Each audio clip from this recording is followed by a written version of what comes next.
Hello, everybody, and welcome to another Next Week's Comics. Hello, Della. Hey, Tall Person. Hey, Buster. Hey, Angela. Hey, Wandering Lisa. Hey, Cougar Knife. Hey, Dangerous. And hi, everybody I missed that hasn't typed into chat or whatever. Oh, thanks, Dangerous. I think Monkey's going to go live here soon as well.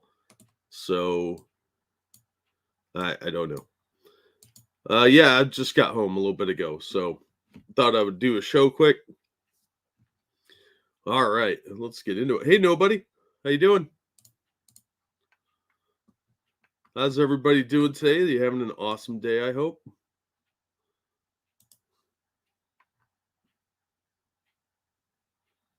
All right. Nope, that's not the right button.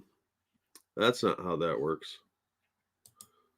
My sinuses are flaring up a little bit, so if you see me mute, then I'm probably blowing my nose. Hey, Argris. Oh, thanks for staying with us, Lisa. Appreciate that. Sleep is overrated. I mean, sure, you need it occasionally, but do you really? Hey, Demon, how you doing, man? Oh, thank you, Tall Person. Happy National Throw Short People Day. Anyone under 5'4" is fair game. Well, I like the way that sounds. Hey, Useless, how you doing, man? All right, let's see here.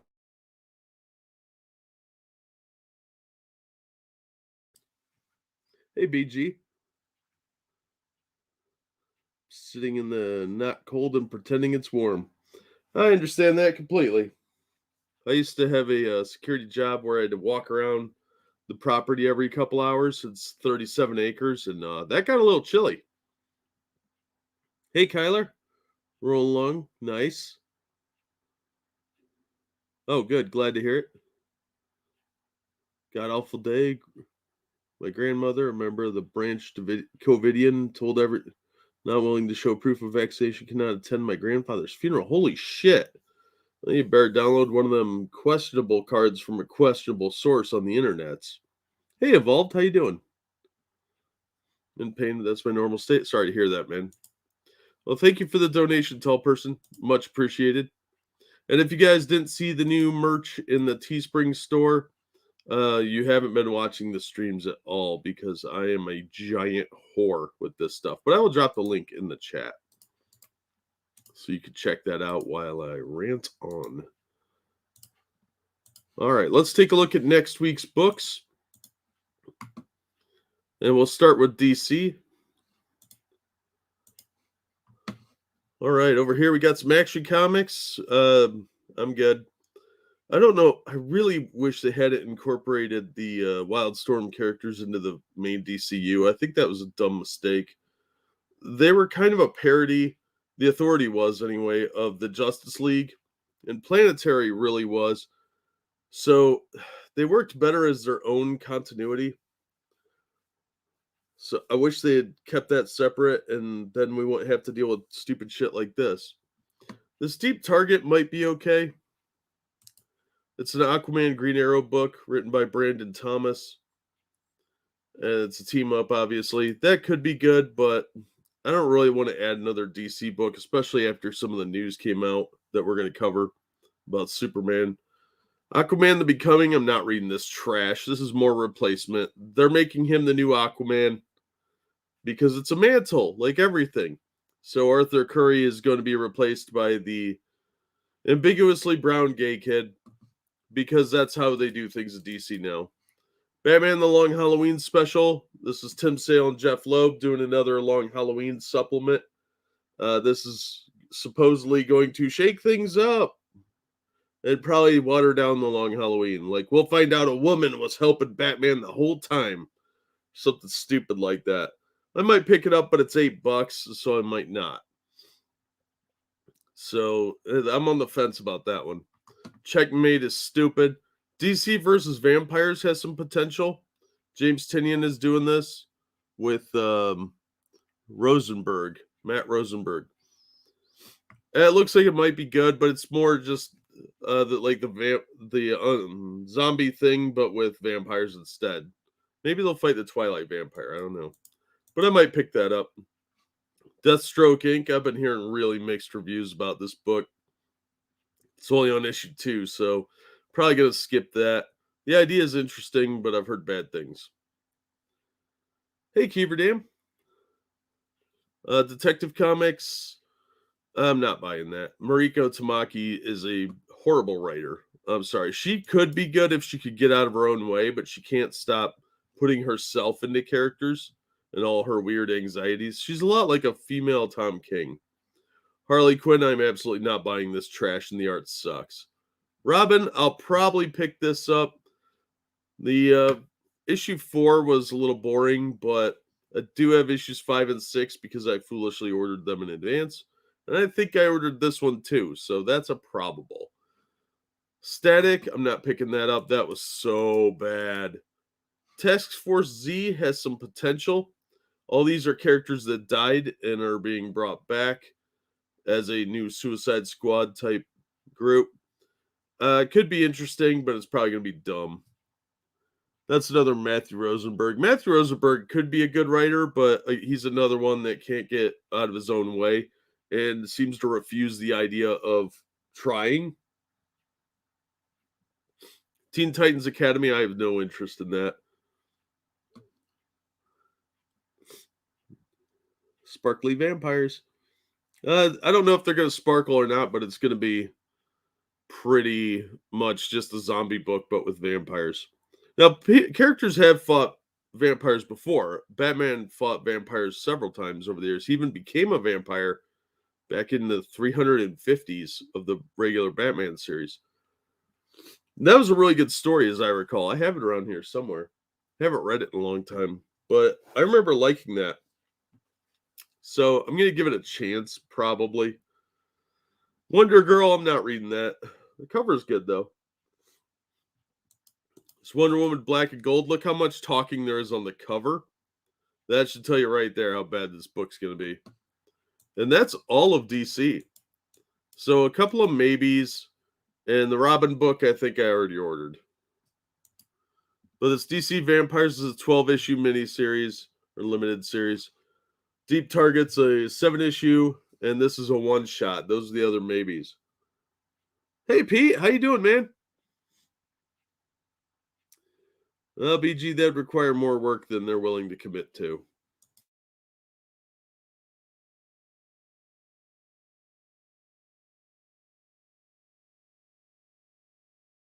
And my sinuses are kicking my ass today.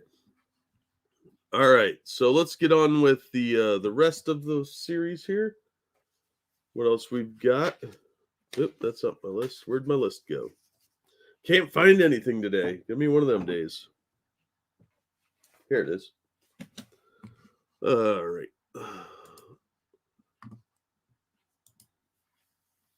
Over here at Image, Man Among Ye, don't care about girl pirates.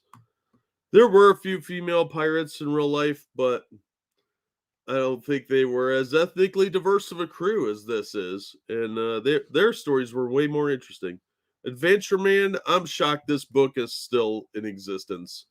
So fucking dumb. Like, they had this great idea for this super team of like Doc Savage type people, and then they shit all over it with modern progressive politics. No, thank you.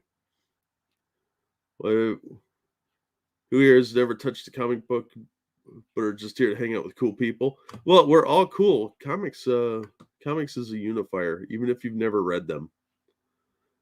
Oh, good man. How was your day? Oh, not bad. I'm just a little sinusy, a little stuffed up, so I'll be muting a lot.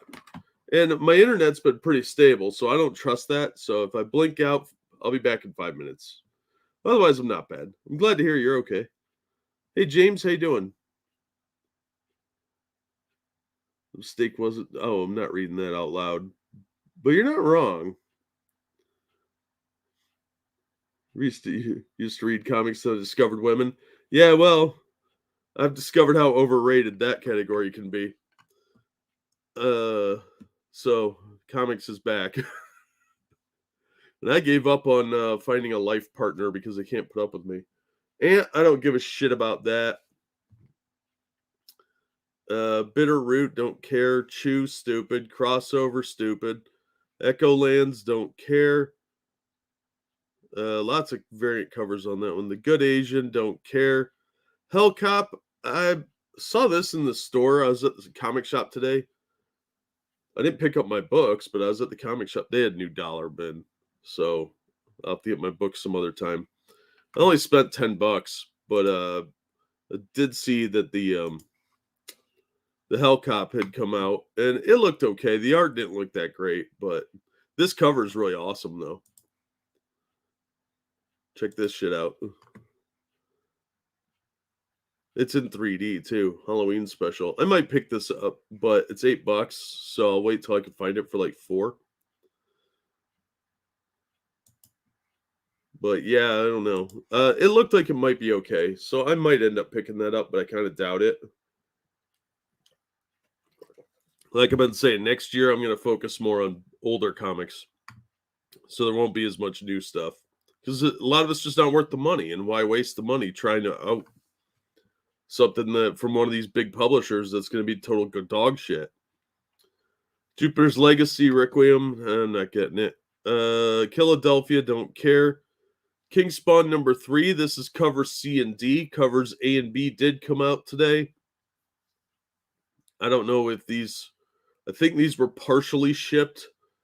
So, yeah, I don't know. I'm going to pick up King Spawn number 3. I think it is pulled for me, though, at one of the shops. Made in Korea. I don't care. Your parents banged in Korea. Nice work. Me Love You in the Dark. That sounds like Korean porn, which, I'm normally in for, but no thank you. Sweet Paprika, I don't give a shit about. Mom, fuck that.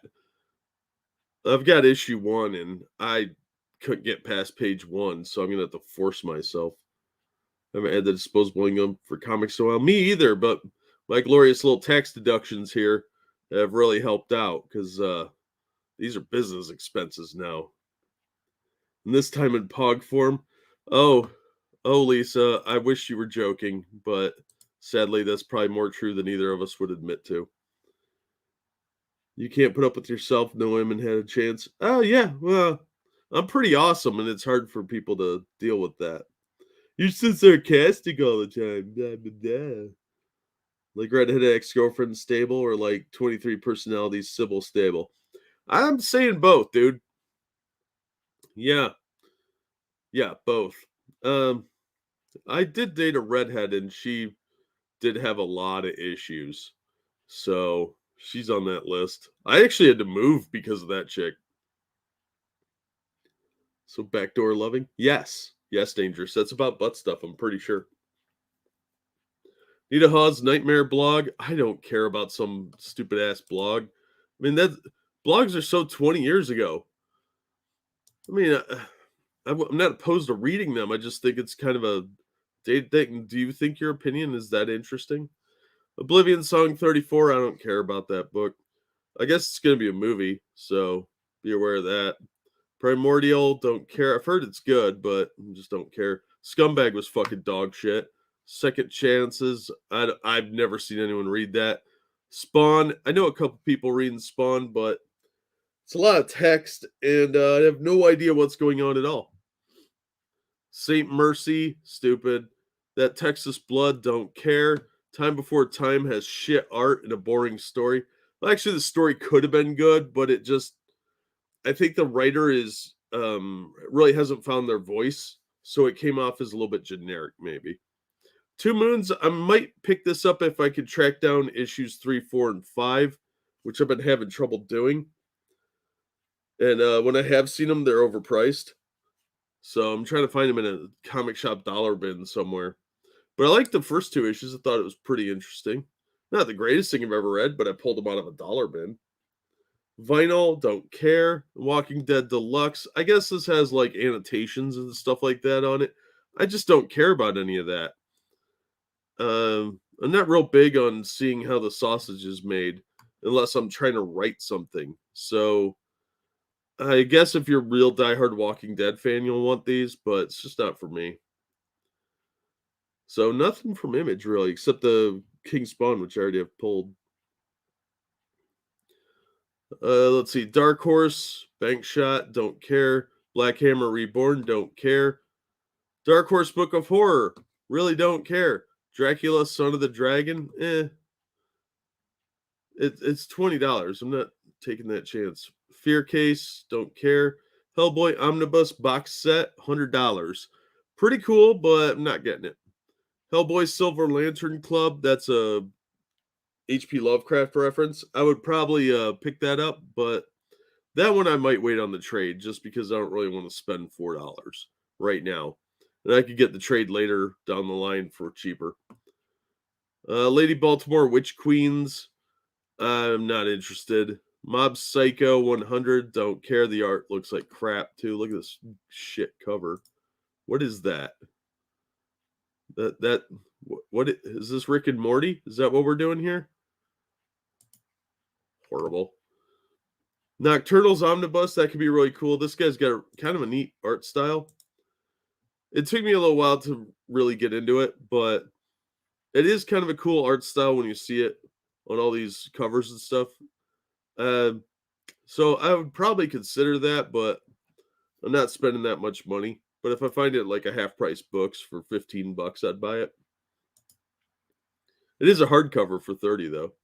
Plants vs. Zombies, I don't care about. Stranger Things is boring as fuck in comic form because they don't do anything. They just have they have D&D adventures or it was all a dream type stuff. So really nothing from Dark Horse I'm getting. IDW, Sonic the Hedgehog. Like I've said, I'm not into Sonic, but the Sonic fans seem to like it. High Republic, nobody cares about. Transformers, I'm really far behind, so I dropped it about 6 issues ago. It's like 60s Iron Curtain, Soviet style art. Yeah. The Nocturnals is pretty cool, Kyler. They had some really cool posters for that back in the day. And I remember getting some from Dark Horse a long time ago. I got some promo posters one of the comic shops gave me. And I thought it looked really cool, but it's one of those things that's not going to be cool to everyone, but it has this thing where you just kind of look at it and your eyes drawn around the entire picture. Mob Psycho 100 is from the guy that does One Punch Man. Oh, okay. I like the One Punch Man TV show. I haven't read the comic, but that's one I'd be willing to pick up. Transformers Beast War has shit art. Transformers Shattered Glass is just Mirror Universe Transformers where the teams are switched. Kind of boring. Not really interested. Usagi Yojimbo, I'm definitely picking up. So Usagi's on my list. Marvel Comics, they're getting ready to put Parker in the coma, I think. So Kelly Thompson is picking up the baton to define a new era for Spider-Man. Kelly Thompson, for those of you that don't know, is one of the writers that did Miss Marvel, not Miss, the new Captain Marvel, and the girl Hawkeye. And that book, the Hawkeye chick book, was so fucking terrible. So Spider-Man's gonna be dog shit. Avengers Mech Strike, that's an okay kids book, but really wasn't for me. But that's not a bad price. You get 5 issues for $16. Black Widow, don't care. That book's garbage. Children of the Atom by Vita Ayala. Vita Ayala is one of the most overrated writers in comics. She's not good. Fuck, that Star Wars art made Sam Jackson look like him. Yeah, it did. And that's pretty much how they've been drawing him in a lot of stuff. So that's a thing that goes on now. Daredevil with Elektra as Daredevil. I've heard mixed things about this. I heard it started out strong and it's getting weak. I think Donny Cates is doing this. And he is, oh no, the Chip Zdarsky's still doing it. Zdarsky, when he started this series, it was interesting, but it was so slow. Like you had to read it in trade or you'd forget most of what was happening because there was just everything took forever to get anywhere. New era is code for we're going to destroy everything that made the IP great and complain when nobody likes it. Yep. Oh, no problem, Cougar. Hope you're enjoying Far Cry 6. The story looked like crap, but the gameplay looked fun.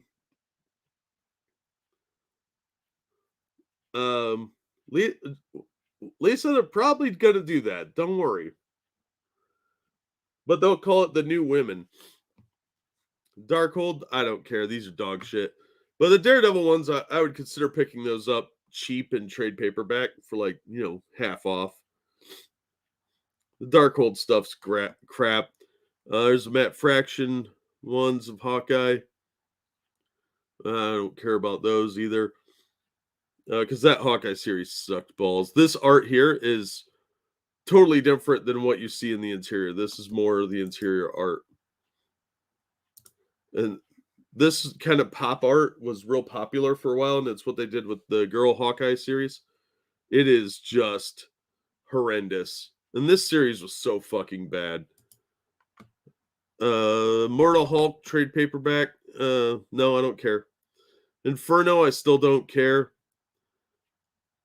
This is supposed to be the big bringing down Krakoa sort of storyline, and it's not. They're never getting rid of the villainous X-Men. Kang the Conqueror, I don't care. Second print anyway. Marauders, don't care. The book sucks. And they're using all this classic art to trick you. Because they show you this, like this old... This was actually from a trading card, I think. From the Marvel Masterworks trading cards of Bishop. That's not the art you're going to get. Neither is this one. Look, Shadowcat, like you used to like her when she was Kitty and not Kate. So, yeah. Jerry Dugan's overrated too, because he's another one that can't think outside the box. He has to do his little political crap. Moon Knight's dog shit, unfortunately. There's some good ideas there, but the first issue was so fucking boring. Shang-Chi sucks. Spider-Woman sucks. More War of the Bounty Hunters. I'm going to wait for the trades on those because I just don't care enough. And I don't want to read Dr. Aphra because that book sucks. But 26 parts, man. Come on. Sword, don't care. X-Book.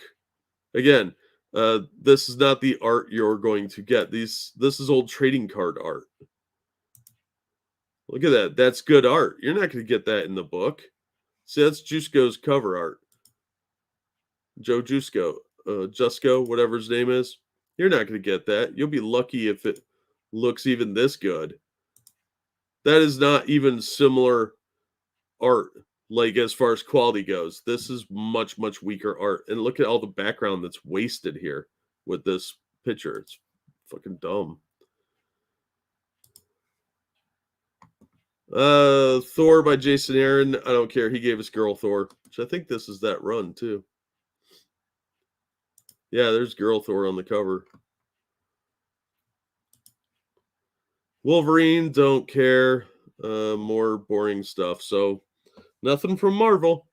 Dynamite, we got $50 covers. Barbarella, so she's just whoring her way to the top. Deja Thors versus John Carter. I'm gonna pick that up because I've got the other issues. Haven't read them yet, but Dan Abnett's writing it, so it should be pretty good. He rarely misses, but I'm pretty far behind on my Deja Thor stuff. George R. R. Martin, don't care. I've heard it's good, but no. Invincible Red Sonja, I'm on the fence about that one. Probably going to drop that book. I'm just not enjoying it for $4. Might get out of a dollar bin or something.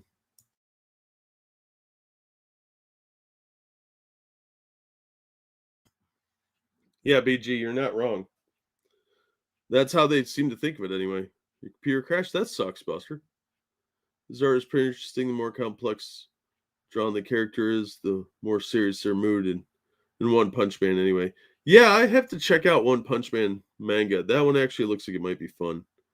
Really like the look around and see what's available. Classic Hulk comics in omnibus form. Yeah, there's quite a few actually. The Peter David run has been reprinted for the most part, and that was pretty good. You're not wrong, nobody. Dead on my experience with the story can be funny because of how stupid it is.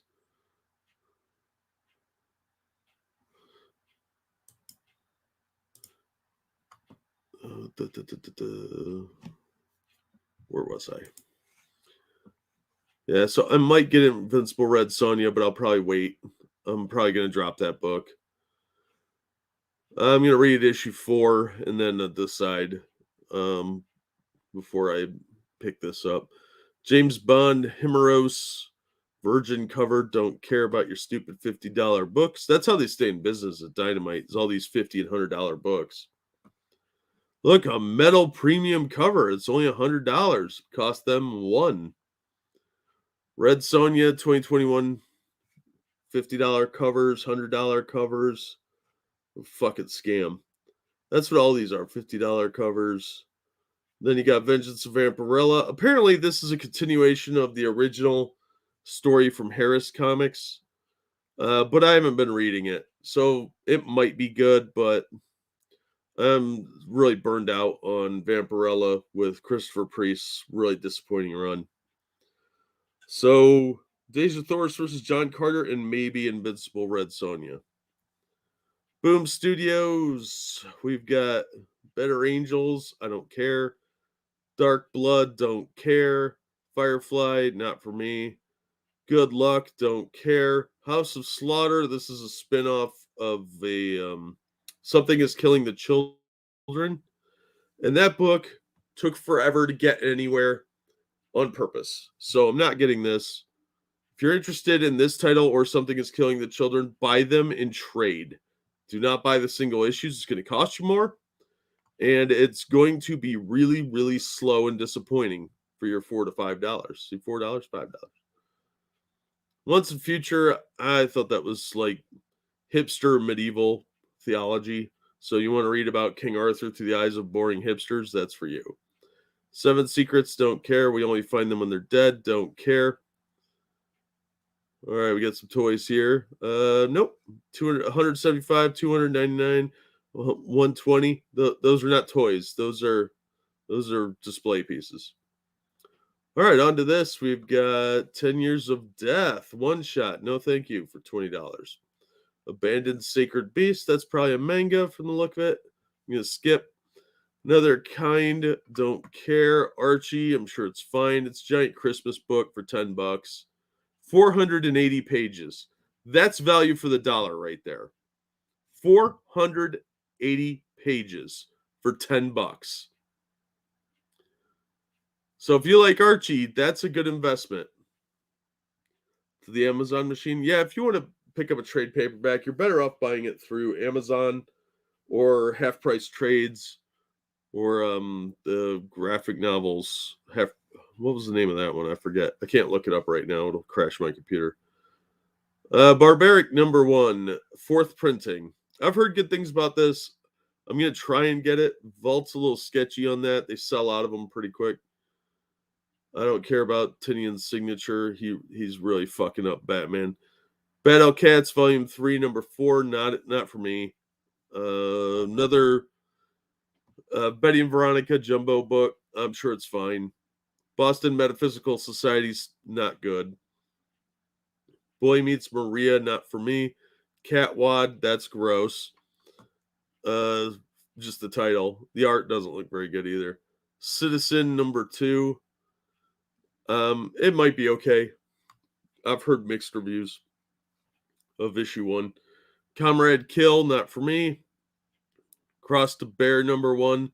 Jack the Ripper was never caught because no one was looking for him in the Wild West. Oh, another Jack the Ripper story. Now that's original. Hasn't been done to death. Dead Box. I saw this on the comic shop stand. I probably should have bought it. But it's about a cursed DVD machine like a Red Box. It looked like it might be interesting, but the art wasn't spectacular. Signed stuff, don't care. Gin Hunter. I read the first issue, wasn't bad. It'll appeal more to manga fans and anime fans. It had a lot of flair there. So I'll have that review up probably next week. But I wasn't hating on it or anything. It just really wasn't entirely my thing. It was written pretty well. A little bit generic in times because they got to have all the elements represented, of course. So there's a gin of fire, a gin of water, a gin of metal, etc. And it just seemed a bit generic is the only word I can really come up with. So it's okay. But I didn't hate it. I mean, if you really like anime stuff, you'll probably like it more than I did. It's got some anime style art too. You see Jack Common 3 for Money and Other Stories. That's probably fine if you like older stuff. Exciting Comics, no. Gabrielle Dropout, that looks like a kid's book, but it's probably manga. Glorious Wrestling Alliance Ultimate Championship. No, thank you. That art looks like shit. Grand Blue Dreaming. No, thank you. Grim Fairy Tales number 53. That's probably fine. It's Xenoscope. They do pretty good stuff. It's just not really. I'm not big on all the fantasy stuff that they do. I guess they're changing things up a little bit. There's a shaved side of the head. That's not cool. Yeah, I'm gonna pass, but I'm sure it's okay. Read. It looks like it's got Robin Hood in it, so that could be fun. Grim Tales from the Cave from Mad Cave Studios. I don't know. I've never heard of it. Not really for me from the look of it. Grubbs Halloween Spooktacular. That looks okay. They're doing seasonal specials with the Grubbs stuff. It's just not for me. Harbinger. I'm good. No, thank you, Valiant, with your shitty reboots. Harvest of Horror from Caliber. That would be pretty good if you like horror comics. Hello, my name is Poop. I want you to burn this into your brain. Hello, my name is Poop, and they put a black girl on here.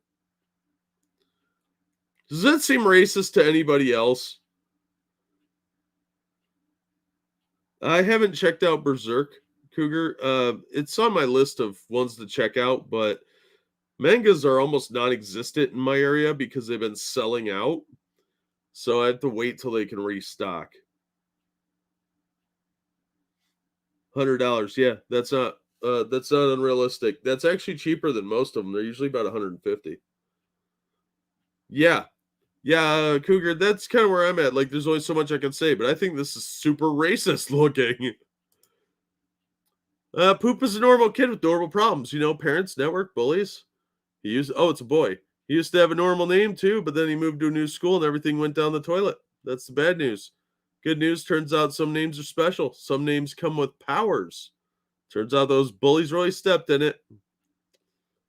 Yeah. Okay. When Icky the janitor reveals himself to be a wizard in disguise, Will learns that there are names of power. If you're given one of these names, you gain certain abilities. Poop is one of those. He has the powers that he could use to get back at the bullies, but even poop power, is exactly what could turn someone into a bully. With some help from friends, Will must find his way to use his fantastic farting magic for good. Now, back in my D&D days, we created a class called the Poop Mage, and they had all fecal powers. That seems to be what this is, some sort of self-indulgent nonsense that somebody's screwing around with, but I think it's really dangerous to have a black character named Poop. I'm surprised this is a thing that exists. Good job, Vault, you're dumb.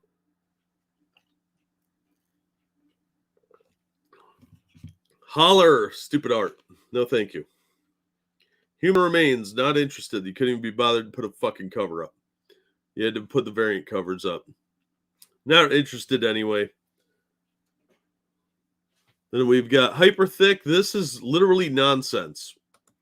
They have sample here. Oh, let me get poop off my screen. So let's take a look at the preview. The art is some sort of Golden Age comic, from what I could tell. And they rewrote the dialogue, and it doesn't seem to make any coherent sense. I don't know what they're going for, but all these like notes and stuff, they're just sort of nonsense things.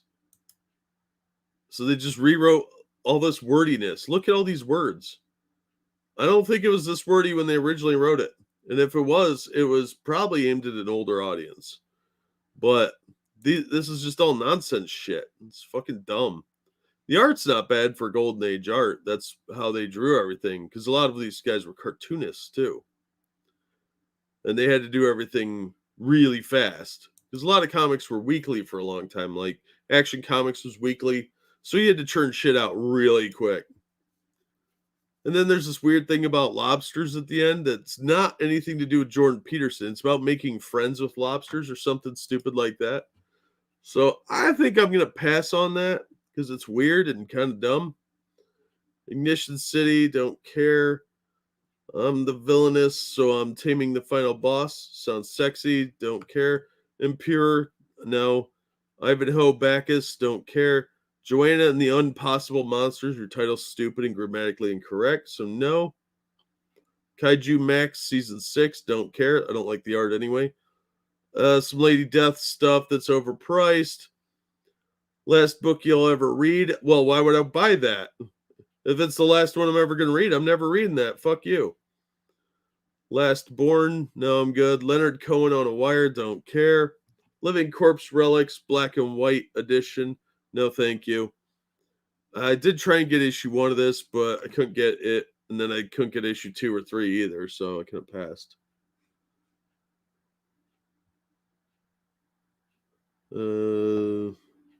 Right, Buster? I sailed the high seas to read it and respect the work enough to buy it. Yeah, as long as you liked it enough, if you liked it, you should pick it up, support the creators, especially for an indie book. Looks like typical SJW book. Yeah, it does. Sadly, they do seem to be a bit on the closet racist side. Kind of like the film The Green Knight. The director totally balked the story, taking a story about taking honor too seriously and then turning it into a story about not taking honor seriously enough. That doesn't surprise me. That movie looked like it could have been good. Environmentalism, yeah. Hipsters misunderstand everything they touch. Yep. Sounds terrible, yeah. It's National Pronouns Day. Oh, God, why? Fart Day. They took anti-racism to its only possible conclusion, racism. Yep. Yeah, that's where they probably got it from, Dangerous, is that throwaway line from Ralph Wiggum that was funny, and they got to take it and make it their own, just like in Biggin. It's a Simpsons line that they turned into Miss Marvel's catchphrase. And I don't know why the hell they would do that. I mean, they own The Simpsons now, so it's not that big of a deal, but in the 4th grade, my best friend and I made and sold a comic called Three Nipple Man. Made a few different comics, but the school saw that one and told his mom, so we stepped away regardless of our sales. Oh, that sucks. We used to do that with like literary zines, write short stories and make photocopies of them, staple them together and sell them. But yeah, I get it. Schools have a way of bullying people into submission. Leonard Cohen, I don't care about Leonard Cohen. He had one good song. Maniac of New York, Volume 1 trade. This was actually not bad for a blatant ripoff of Jason Takes Manhattan. They did improve on the storyline later on as it went and give it a little bit different of a twist. Like the twist they did was actually really good, but they set it up for a sequel, which is coming out, I think, next month. And yeah, the first couple issues were almost cut and paste sections of Jason Takes Manhattan. But then they put it on this train, this automated train, and it got more interesting from that point. I think they really could have tweaked it a little bit more to tighten up the script, but it wasn't bad. I didn't hate it. It was a decent slasher book.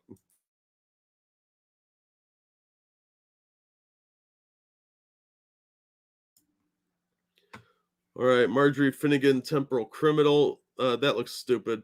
I wasn't really interested in this to begin with because it's artists' rights and artisans. So these are all like TV pitches. So just get the trade paperbacks for $10 and save yourself the extra bit of money. Mason Mooney, Doppelganger Detective. I don't care. Lady Death Premium Bag Set, $30. It's overpriced, but you get 8 issues.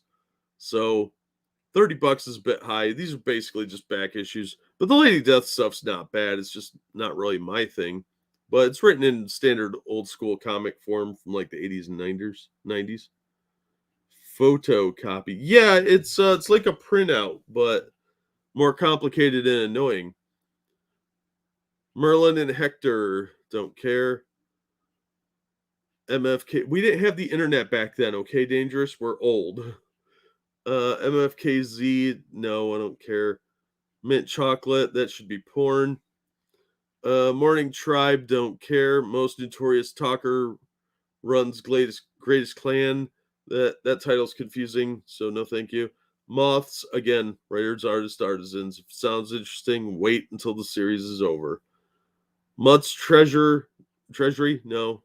Never open it. Taboo Trilogy, well, I'm not buying it then because I don't want to open it. Nine Stones, I don't know what that is, but I'm going to skip it. No Hero Homage. That's making an homage to Nick Fury cover by Jim Stranko. Don't care about No Hero, so Nobody's Child, don't care. Nuclear Family, stupid. Pelukadar Across Savage Sea, I will pick this up. This is on the list for sure. Farafont Second Chances, don't care. The art doesn't look that good. Phantom Star Killer, they only did a couple issues of it. It looked good, but I haven't been able to find it, so I'm going to try and get this for $5. I like the title. I like the concept art. So I'll probably check that out. Popstar Assassin, I might get this. It's about an Elvis impersonator who is an assassin. At least that's how I understood it. It looked like it could be good, so I'm going to probably check that out. Red Flowers hardcover, don't care. Resistance Uprising, Orange Man bad, no thanks. Rick and Morty, I'm sure it's fine, not for me. Runes, don't know, don't care. I haven't heard anybody even talk about this book. Ryuko box set, I don't know what that is, so I'm going to skip it. S Factor, don't care. It didn't look good. It's about a sidekick that goes on a dating show. So kind of dumb. Sapiens, no. Sayonara Football, don't care. Search for Who, I don't know. You tell me. That you're one writing the title. Soul Searchers and Company, don't care. Space Pirate Captain Harlock, don't care. If you like the anime, you'll probably like the comic. So it's just not for me. I don't like the art. It's way too anime for me. Classical anime style too, from like the 80s. So it's very kind of silly looking, and I'm not really into it. But if you know who the characters are and you like the original anime, you'll probably like this. Strange Attractors, not for me, thank you. Suicide Jockeys, don't care.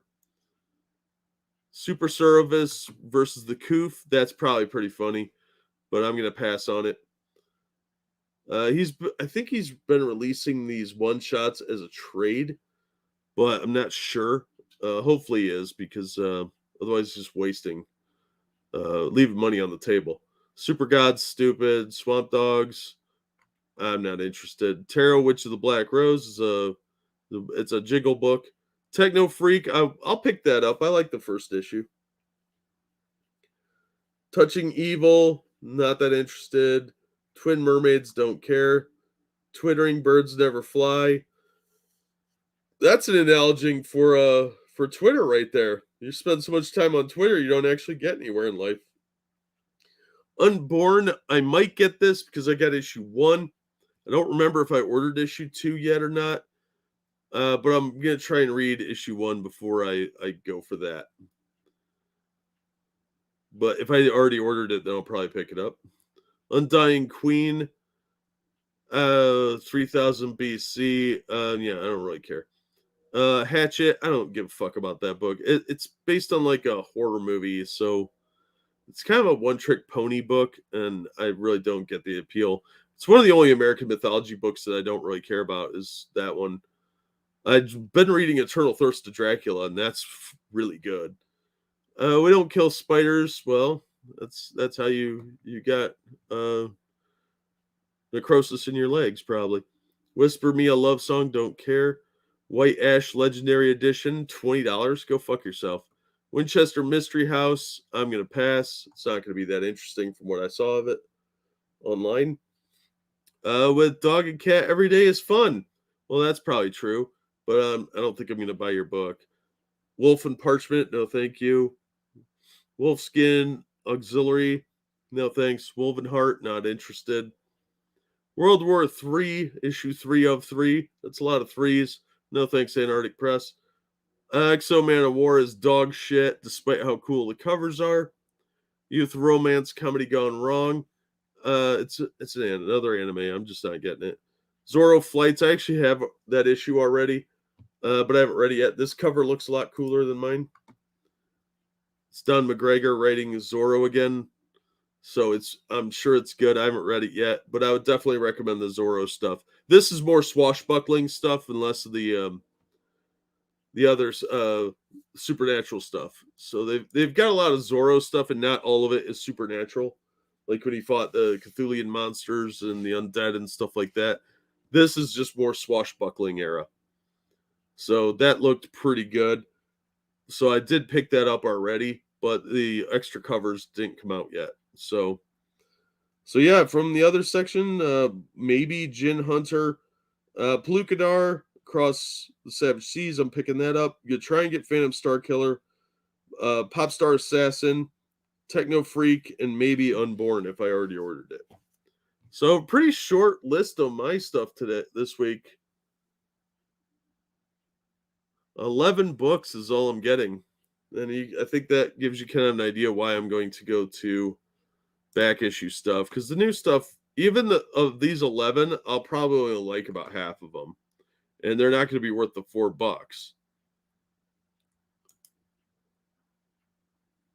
I remember when the internet screamed when you logged on. Wow. We're not long enough to know what it's like to have your internet disconnect because someone picked up the landline. Oh my God. Yeah. I actually have to hardline in because the Wi-Fi stopped working, and I replaced the router and it didn't fix the problem. Did Disney buy Fox to get the X-Men Fantastic Four filming rights back, or so they could mine the Simpsons for ideas? Probably both. They were looking at all that content they could absorb for Disney Plus, and they really wanted the X-Men Fantastic Four rights because that's just money in the bank.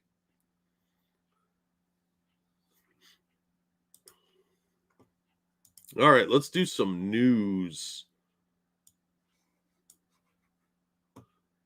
If my internet works. Okay. Let me get a drink.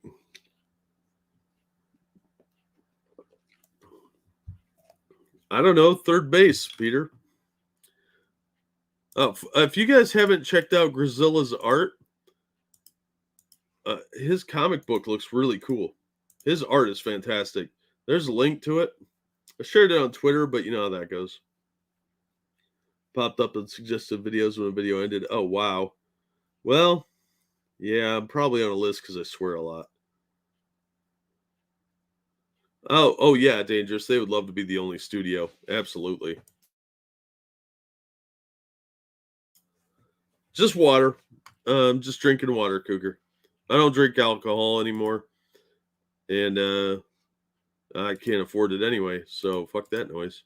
Speaking of which, if you want to gives me money, there's a charming link here. Alrighty, let's see. What is first on the list? Let's do the Ruby Rose article first. This comes from Forbes. Wait, what's this?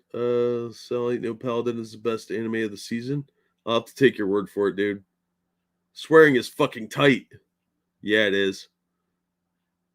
I know you don't drink booze except in water or soda. Yeah, I've been trying to cut back on my soda intake. I mean, I drink the cane sugar stuff, so it's not as bad for you, but it's still pretty shit. And I got to get healthier. I'm pretty fat, so I got to lose a little bit of weight. I want to lose about 20 pounds over the next year, at least. Hopefully more, but yeah, I'll be a lot happier if I can do that. Ruby Rose unloads the real reason she left Batwoman, nukes executives, and showrunner. Now, this is Forbes, so they're really not messing around. Ruby Rose's exit from Batwoman after a single season as its lead when the show had already been renewed always seems seemed extremely weird. At the time, it was painted as her decision that she and those working on the show exchanged mutual pleasantries about her departure. Anybody that believes that is a fucking idiot. I'm sorry. There was no reason for that to have been amicable. Something about how she didn't like long night filming hours was the closest we got to an actual explanation of what happened. Now we have a lot more answers. Ruby Rose has taken to Instagram to absolutely unload on the CW, detailing allegedly horrific working conditions on set, both for her and other cast and crew members. And it all paints a pretty clear picture of why she left or was effectively forced to leave after a single season. Her NDA must be up because it's been a couple of years, and usually the NDAs are only about 2 years. Among the allegations she lays out, Rose says that Rose was forced to work incredibly quickly after serious injury, with the implication being that the entire crew would lose their jobs if she didn't. Now, remember, she experienced like a really bad back injury, and you don't fuck around with that. So don't blame her on being pissed about that. And threatening to fire everyone, that's a douchey move. Rose says the showrunner, Carolyn Dries, only visited the set 4 times a year and was rushing to finish the season during the COVID when everyone else was shutting down. Rose details numerous stunt person injuries on set, including a burn injury so graphic they witnessed in real time that she laments the network not offering anyone therapy for it. Okay, if that's true, that's fucked up. Rose accuses former WB TV exec Peter Roth of inappropriate behavior, like having women steam his pants while he was still wearing them, and then having Rose investigated by a PI after she left the series. That's not creepy at all. All this sounds horrifying and explains a lot, as Rose leaving Batwoman was one of the strangest TV occurrences that year, and the information we had at the time didn't make much sense. Rose was painted, albeit indirectly, as being the difficulty in the situation, but hearing these allegations are true, it's no wonder she didn't stick around. Safety issues on set is a huge deal. If your star gets crippled, you're not going to have much of a show. And somebody getting burned, a stunt person, that's probably career ending. So yeah, I really don't blame her if this is true. Hey Kyle, how you doing? Oh, she's Australian? Oh, I didn't know that.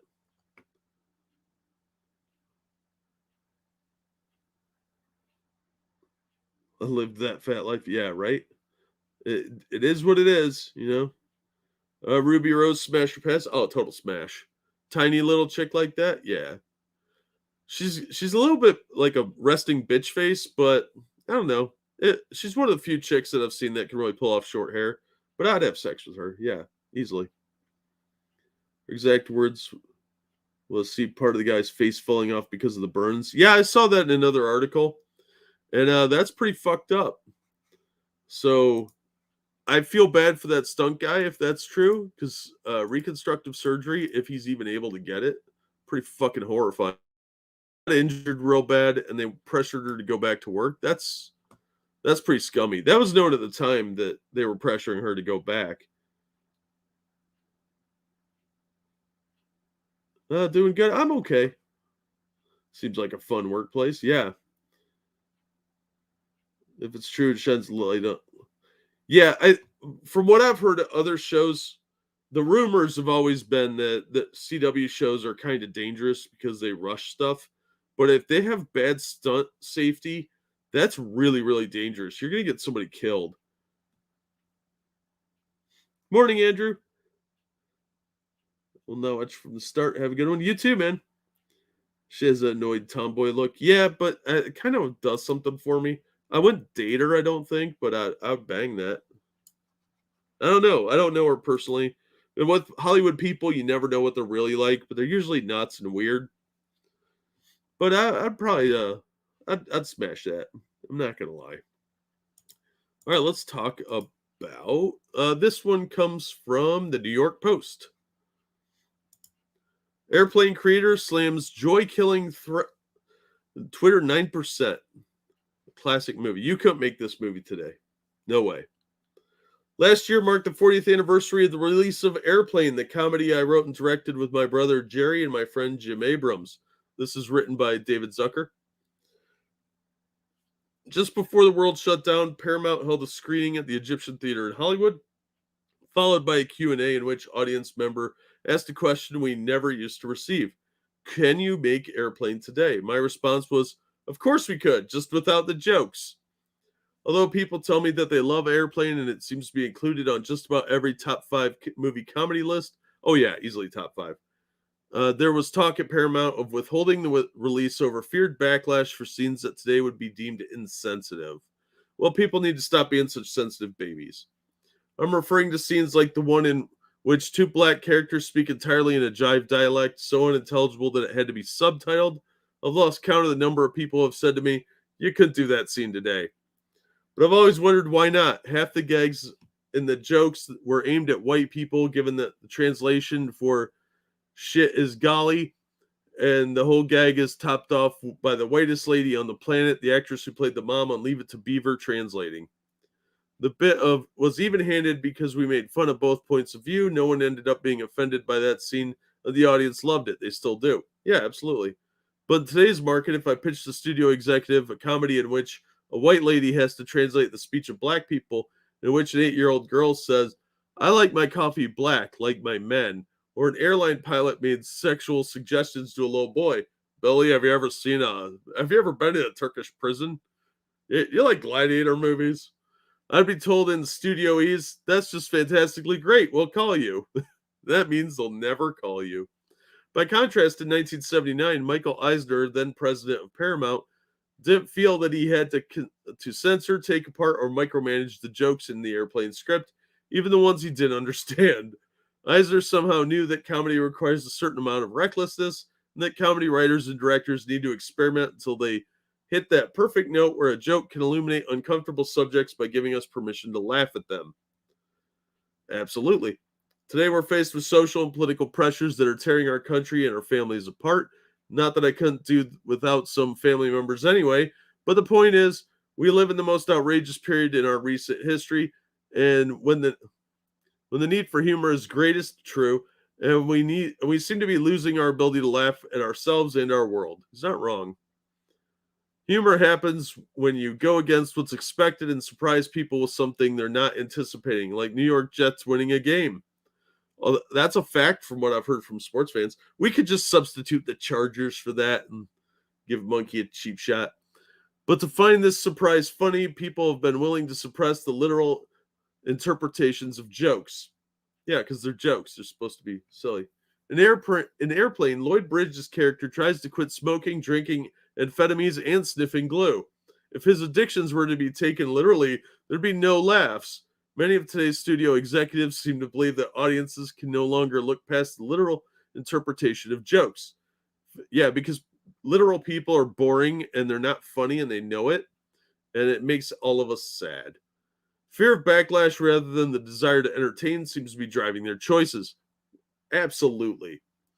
I admit that their fear of audience retaliation is not entirely unwarranted. There is very vocal, though I believe small percentage of the population that can't differentiate between glue-sniffing jokes and glue-sniffing drug problems. Oh boy, are you not wrong on that. This appears to be a hyperlink. See where this goes. Oh, it's a YouTube video. Oh my god, did somebody actually make a video complaining about this? Oh no, it's just the actual joke. If you haven't seen this, guys, this movie is a delight. You want real comedy, you got to go to the 70s and 80s. Spider bite titties confirmed. I like small boobs, I admit. Pete Smash.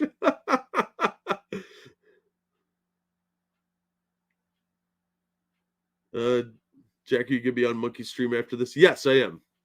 We only have 12 articles, so if he's still going when I'm done, I will absolutely be on there. First generation around to build what people want. Second generation takes chances by finding trendsetters, and third generation feel they are the trendsetters. Yeah, I would say we're in some sort of post-cinematic era where it's even worse than that. They hate the trends and they just want to complain about everything. Yeah, Lloyd Bridges was great in this movie because he was always a very serious actor.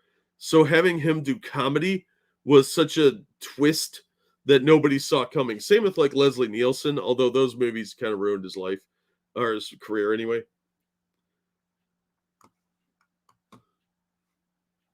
As a result of these fear-based decisions, some of the contemporary comedy minds are abandoning laughter in favor of admittedly brilliant but serious projects such as Joker, directed by Todd Phillips, and Chernobyl, written by Craig Mazin.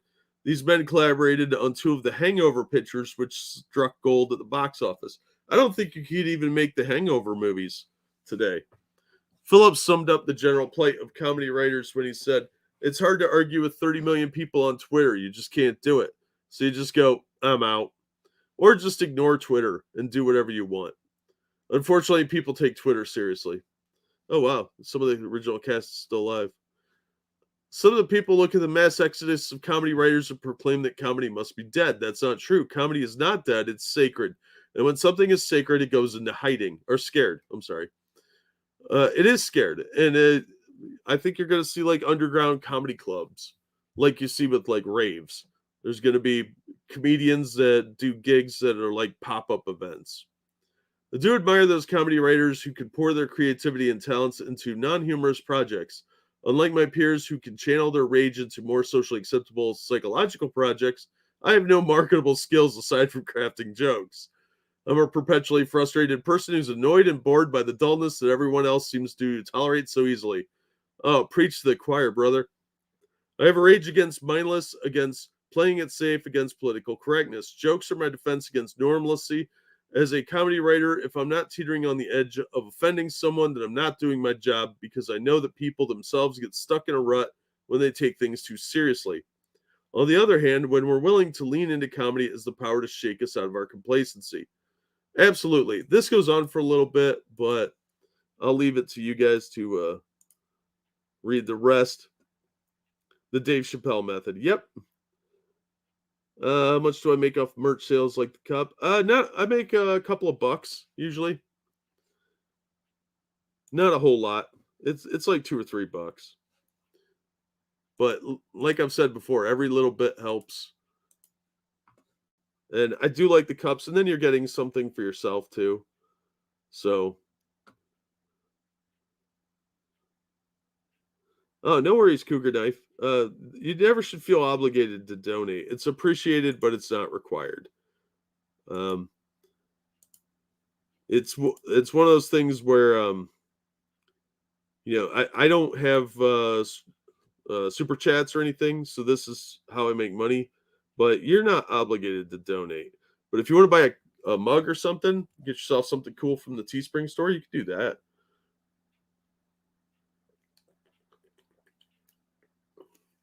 I think they take PayPal too. Not working right now, taking time using my stock money, won't last forever. Oh, that sucks. I've been there. I'm living off savings too. I have no retirement fund anymore. Well, let's jump over to Bounding into Comics. And this one I'm just going to go over briefly.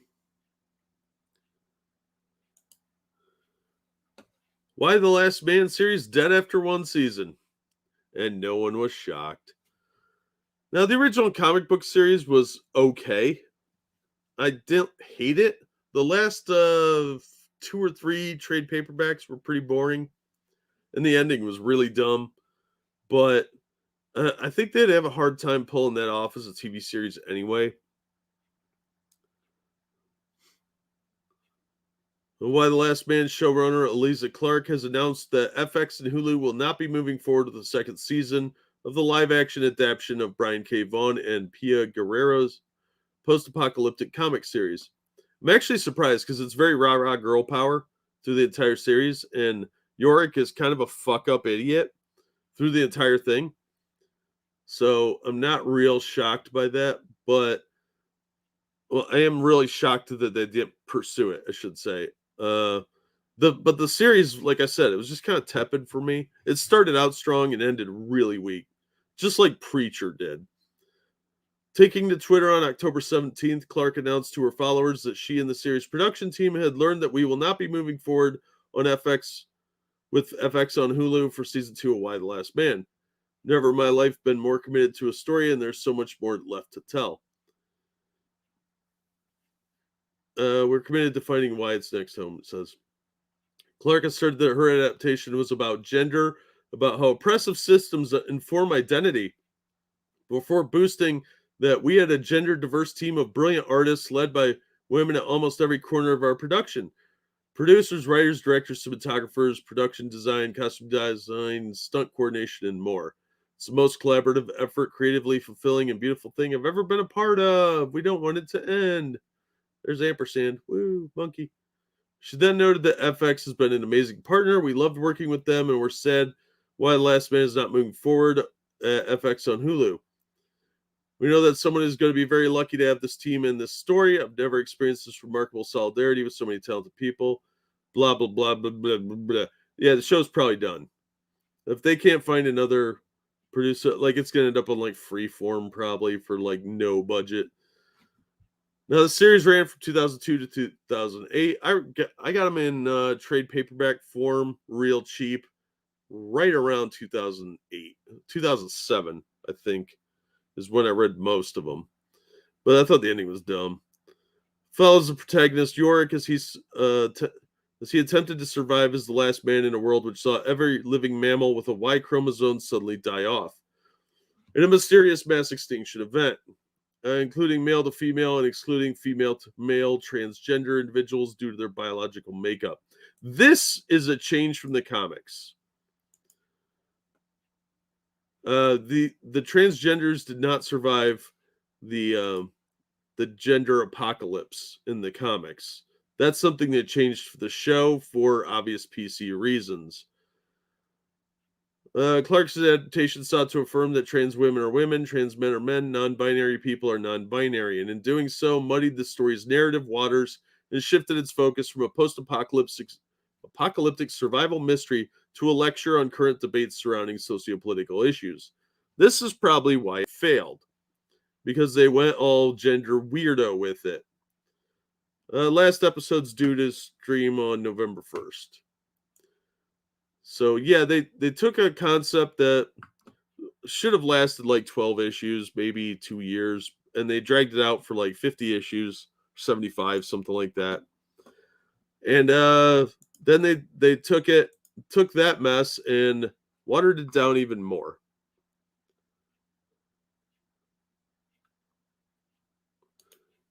Yeah, Anthrax, you're not wrong. But it was interesting that in the comic they showed people talking about, because the president was a woman, or the one that became president is a woman. They talked about how there's barely any engineers left because most of them are men, and they talked about all the roles that men did, like nuclear power plants were about to melt down because almost everybody that ran them were men, and by the time women were catching up, society had effectively completely collapsed. So there was actually a pretty interesting commentary early on, and it got pussified as it went. But yeah, the whole society really tanked really fast. So that sort of thing can't fly today because you got the TERFs. And you have to make everything pussified for the modern crybabies because they can't handle anything that threatens their ideas. Yeah, the concept was great. It just went too long. So the shit show's going to end on my birthday. Well, happy birthday to me. Happy birthday, Dangerous. Remind us and we'll sing to you. No real viewership. Disney's being controlled by a counter right now, so they're more likely to get rid of deadweight. This isn't a Disney production. That was a DC book, and it's over at FX. I don't know if Disney owns FX or not, but it's on Hulu, so they probably do. You're probably not wrong. But I'd be interested to know why they dumped it. I bet it's because it is total dead weight, though, like you said. So you're probably 100% right, but I would have to look into it more, and I just don't care. All right, Chris Ayres, voice actor for Dragon Ball's Frieza, passes away after long battle with COPD. This is from Bounding into Comics. Voice actor Chris Ayres, perhaps best known for his decade-long stint as the second Funimation cast voice actor of Frieza, has passed away at the age of 56 due to complications resulting from his years-long battle with chronic obstructive pulmonary disease. That's a really nasty one, too. That's a shit way to go. In addition to playing Frieza in every appearance of the iconic villain from 2009 to 2019, beginning with Dragon Ball Z Kai. Ayres also provided the voice of a number of other memorable anime characters, including Yushio in Saint Seiya, Kai Kuruno in Gantz, and Corset and Panning and Stocking with Garter Belt. Unfortunately, Ayres was diagnosed with the end-stage COPD in 2017 and soon found himself requiring a double lung transplant to continue living, which he eventually underwent in an operation whose cost was, at least in part, crowdfunded through donations from his fans. Holy shit. However, on October 18th, Ayres' girlfriend, Crystal Laporte, took to her personal Twitter account to inform the voice actor's fans that he had passed away peacefully, held close by his mother, brother, girlfriend, and his arms wrapped around a pillow of his cat. That's awful. He was able to pet the real thing hours beforehand. Laporte added, his hands were held, his face was kissed. We played Jim Croce. Oh God, why would you torture a dying man? The Charlie Chaplin musical, and one hand stayed on my waist as I held the other while Unchained Melody played. God, this is depressing. You forced him to listen to Jim Croce, then the Charlie Chaplin musical, and then you played Unchained Melody. Wow, are you trying to... Wow, oh my God. I want to go out on some happy music. Play the Benny Hill theme as I'm dying. The song we knew would be the first dance at our wedding. His mother and brother told stories of his childhood as he left. God, that's depressing. After sharing her own personal feelings toward Ayres' passing, Laporte then assured the voice actor's fan that Chris loved you all. How much he loved other people filled the vast majority of our conversations. To those of you who truly loved him back, thank you. To those who stayed in touch, checked on him, reminded him that he was so much more than his job. You were the fuel for his fight. You fed the dreams of a future that kept him going longer than any normal. She then wished to Ayres well in the afterlife, writing, I hope that wherever you are, the first thing you did was take a long, deep breath with your perfect lungs and danced again. I hope you saw a lot of people and animals that I know you missed so deeply. I hope it has all the horror movies, lots of blackened shrimp and candy in a giant Doctor Who store. She noted, I know a lot of people reading this will ask, is there anything I could do? She asserted, please be more like Chris. I don't know anything about this guy, so I don't know what kind of person he was, but this is sad. Ultimately, Laporte concluded her statement with an excerpt from Romeo and Juliet, Act 3, Scene 2, in which Juliet can be heard expressing her deep love for absent Romeo. When he shall die, take him and cut him out in little stars, and he will make the face of heaven so fine that all the world will be in love with night and pay no worship to the garish sun. So that's a horrible way to die. It's pretty rough. I know smokers get it a lot. I don't know if he got the shot or not, Pete, but yeah, I don't know anything about Dragon Ball, but this hit a lot of people pretty hard. So, like I said, I don't know anything about the guy personally, but it's a tragic way to go. Yeah, dangerous. That is true. That is true. And so they were ignoring transphobic women using male chromosomes. I guess. I don't know, man. Another good story that was dragged out too long and ruined, like Walking Dead. Yep. Oh, Hulu is owned by Disney. Okay, I thought so, but I can't keep track of all this crap. It's funny that Disney was doing a DC show. So, yep, sad loss there if you're a Dragon Ball fan.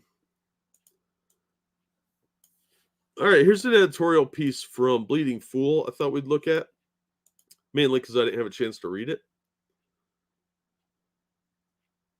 Sad trombone sound, right? Can Jay Nakamura be trusted? Comics writer Tom Taylor's a one-trick pony. That's true. He has a limited range, and he cannot resist injecting politics into everything unless he is very tightly controlled. Like, he didn't put a lot of his weirdo politics stuff in Injustice, but it was about a fascist, so I'm sure he loved writing it. The woeful deconstruction narrative. As who wrote this? Telehem 29. As I personally look to a lot of Tom Taylor's stories, He feels like a one-trick pony, though I am sure you are thinking, how is he a one-trick pony? He's a hack. I mean, he's multi-talented Australian. Tom's storytelling in some instances can come off as interesting and insightful at first glance, but once you return to it again, starting off with Injustice, then his Deceased run. Deceased was pretty good at the start, but it was just, I don't care about zombies anymore. That was a 10 years too late book. Then finally moving to some of his in-canon DC comic stories, you only get the small stories are good, even if they are a single issue, especially in the DC Comics canon, not good over multiple issues. I don't know why I keep getting ads for Magic the Gathering. His storytelling is actually very monotone. Like if you only know how to play one tune, especially in Injustice and Deceased. Though it was another Elseworld story, Deceased still reflected the same message, just altered a bit differently to make superheroes monsters, starting off with the destruction of certain characters. Characters that were destroyed like Cyborg, Superman, and even Batman, including members of some of the families. What we've seen in Injustice was carried over to Deceased, where it was changed to a type of cyber virus that also infected the physical population. Yeah, he's the one that gave us the line, tastes like mustard and bigotry.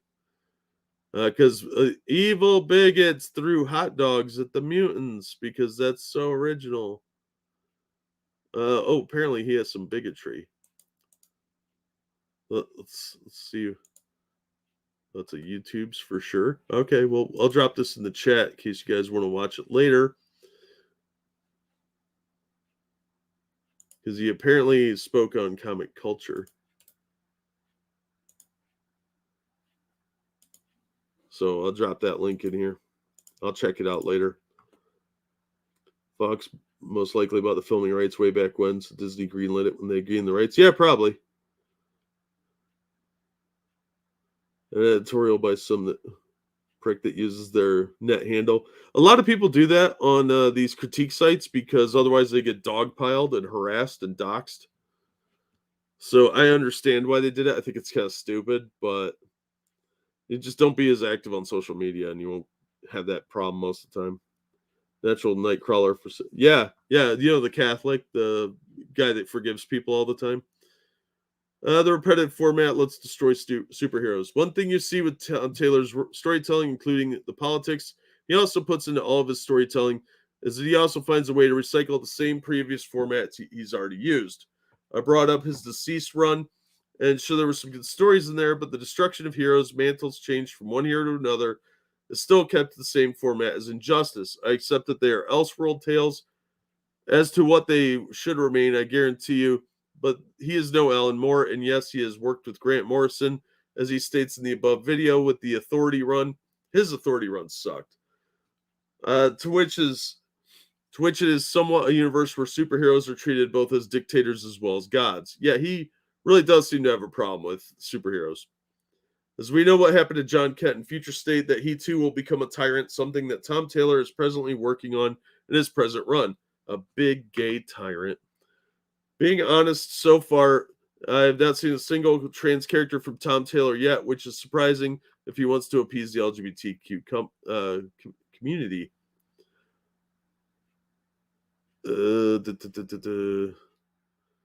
Jay Nakamura will push John Kent over the edge. They'll probably kill Nakamura to make Superboy or Jonathan Kent into like the murderous dictator type. It's very predictable type stuff. Where Wonder Woman was the one to push Superman over the edge during Tom Taylor's Injustice run, I believe it will be Jay Nakamura who will push John Kent over the edge. I've had my suspicions of Jay Nakamura when he first came onto the series, as well as little clues Tom Taylor has been leaving in Superman Son of Kal-El series, which should be titled Superboy Son of Kal-El, that Jay Nakamura isn't the one he says he is.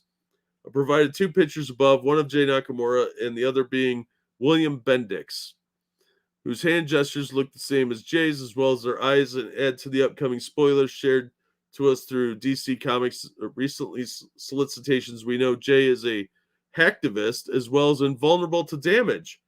Invulnerability, as astute DC readers know, is the attribute to Henry Bendix, which means Jay might be a clone of Henry Bendix. Other things that may also be established in the run so far is that there are people who have been weaponized and used as tools against people by Bendix, which Could also make Jay Nakamura from Gamora a weapon too. Jay isn't running away from Bendix. He's working with him, with Tom Taylor inserting himself as the school shooter in issue 2. Ugh, God, that art is garbage. Look at that. It's fucking stupid. What's with his fingers?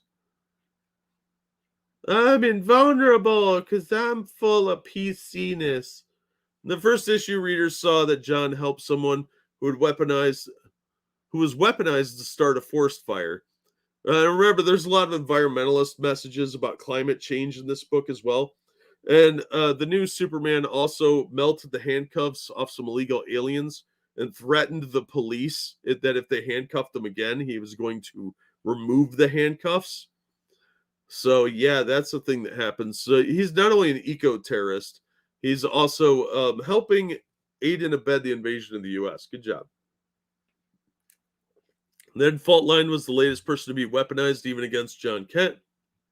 Also, Tom Taylor murdered the grandparents, which further mimics Tom Taylor's Injustice tale, where Superman was under the influence of a villain and ended up killing Lois Lane.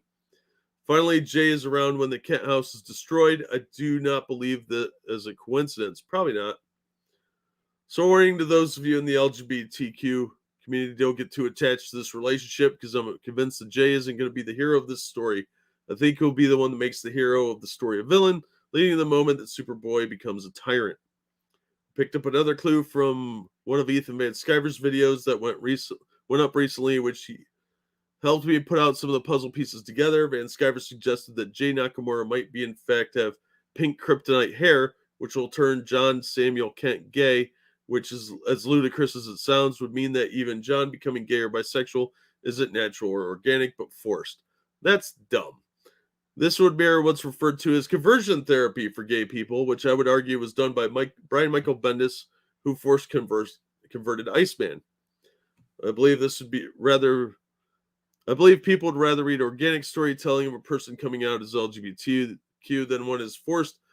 Otherwise, it's like giving a child a gun when they're too young to understand how to use it. There's a penis joke in there.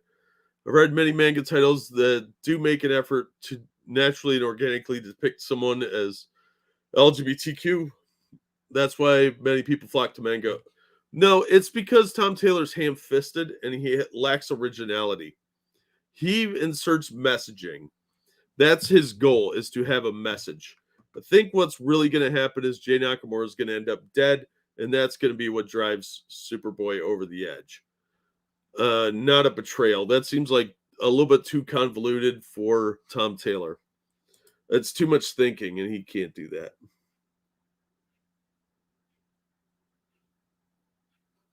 That is actually a Magic D&D crossover, so you keep searching something magic related. Oh, that's a possibility. Damn it. You're probably right about that, too. You're right a lot today, and I don't like that. So it's natural for... fuck PayPal. Yeah, sorry, dude. PayPal's kind of a fickle bitch. Knockoff Superman will get pissed at people with red hats protesting something. Probably. He's done stuff like that before in comics, so it wouldn't surprise me if Tom Taylor did that. I remember when social issues were more seamlessly and tastefully in comics. Yeah, writing wasn't meant to appease pathetic groups who only read articles about the stories. Yep. Thinking, terrible habit, get you hanged every time. Yeah, or put up against a wall. But, what are you going to do? All right. Talk some Batwoman.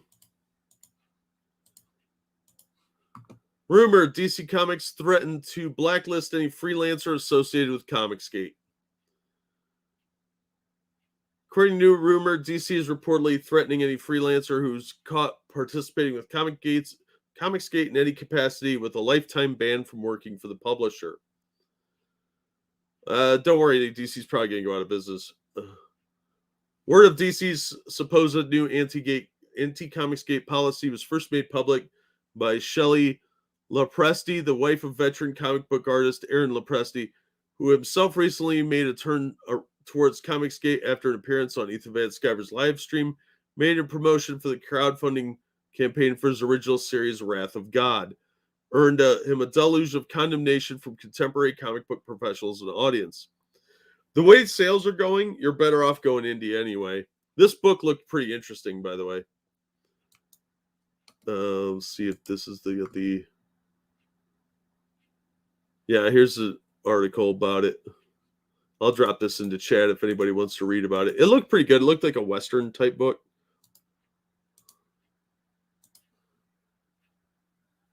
Yeah, well, they've been blacklisting a lot of people for years now. It's just unofficial. That's an awesome cover, though. On October 14th, Shelley took to her personal Twitter account to reveal, as if we needed another reason to boycott DC Comics, they are now threatening their freelancers that if they do any work for anyone associated with Comicsgate, they will never work for DC again. They are not on contract, and DC should have no say, she asserted, a woke business model. Yeah, I absolutely agree. In response to another user who asked, why would Comicsgate care? Shelley stated that she cares about the issue because DC should not be dictating who you can work for as a freelancer. Absolutely, they have no business in that. You're a freelancer. If you want to dictate who people can work for, put them on salary. They did not say freelancers couldn't work for Marvel either. She disclosed, suggesting that DC's decision is based more on their own personal dislike of Comicsgate than any non-competition philosophy. If they want you to work, if they want them exclusive, then they should pay them to be. I care for those who need the work and the community that DC and Marvel is killing. Absolutely. It wouldn't surprise me if there was some collusion because both DC and Marvel seem to have the same thought train. As for how Shelley was made aware of DC's new rules, she and Aaron were allegedly told by two individuals who currently freelance for the publisher, though she unfortunately felt it was not her place to say who. Yeah, don't out people so they lose work. That's fucking rude. But I find this fully believable. That's up to them. I have no reason to lie about it. It does not impact my family, but we care about others, and it's a horrible thing to do. Absolutely. As of this writing, Aaron does not appear to have publicly commented on the information presented in Shelley's tweets. This would not surprise me if this is true. And for multiple reasons. One, DC's full of psychos these days. Contract interference? Not really. It could be, I suppose, but I wouldn't name them either because why would you ruin somebody else's job? Just remember to share your stream, my bad. Oh, no problem. Thanks, dude.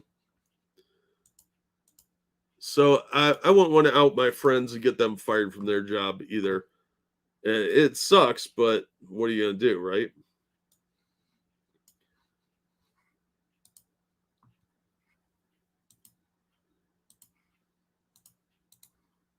All right. This one comes from Movie Maker. The Batman trailer finds Batman unsure of where Bruce Wayne ends and Batman begins. Oh, get it? Batman Begins. A new trailer came out for this, so I thought we could look at this real quick. Robert Pattinson says his Batman, who we see pounding his way through Gotham in a brand new trailer for the Batman, is having a bit of identity crisis. The delineation between where he's Batman and where Bruce is not clear, Pattinson said before unveiling the trailer at DC Fandom. In other iterations, he really knows what he's doing when he's putting on the cowl. I really kind of like this idea that he's a little bit out of control. He hasn't completely defined what Batman is.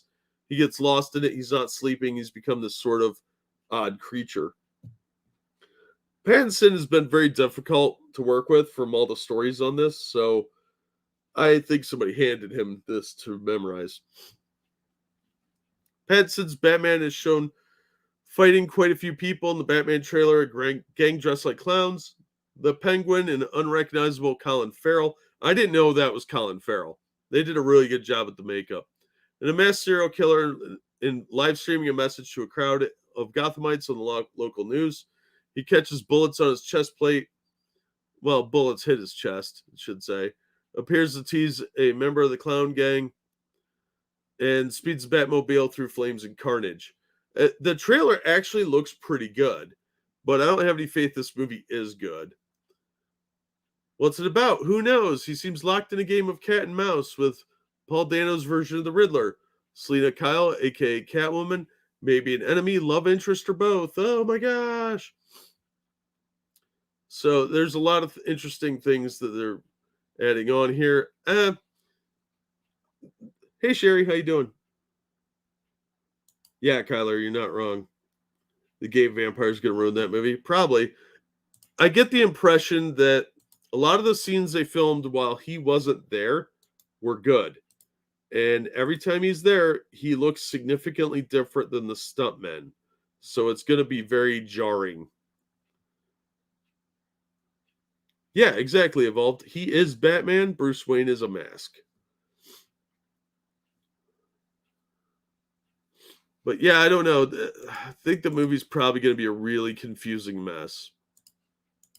And that's going to be really sad. All right, give me.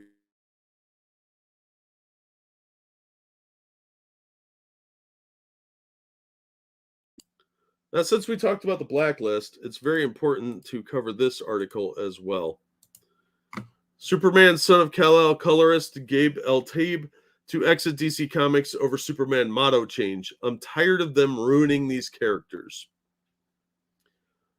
After learning of DC Comics' recent decision to drop the American way from Superman's classic motto, Superman, son of Kal-El, colorist Gabe Eltaeb has announced that he will not seek to renew his contract with the publisher in protest of them ruining these characters. On October 13th, YouTube livestream hosted by Cyberfrog creator Ethan Van Sciver himself, a former contracted DC employee, Eltaeb revealed to his audience, I'm finishing out my contract with DC. I'm tired of this shit. I'm tired of them ruining these characters. They don't have a right to do this. Now, based on what we just read about this Blacklist, the fact this guy went on Ethan's stream is probably going to get him blacklisted. And he's leaving the company anyway, but he's burning a bridge. And I get it. I really do. At Comic-Con in 2009, I pushed Jerry Robinson's wheelchair around. That's the man who invented the Joker. I would work the DC booth back then. I remember bending down to his face and telling him, thank you for creating these characters. So many people like me can waltz in and get a job. It's not about gay or anything else. Turning to the specific subject matter of Superman's motto change, Eltaeb asserted, what really pissed me off was saying truth, justice, in a better world. Fuck that. It was truth, justice, in the American way. My grandpa almost died in World War II. We don't have a right to destroy shit that people died to give us, he continued. It's a bunch of fucking nonsense.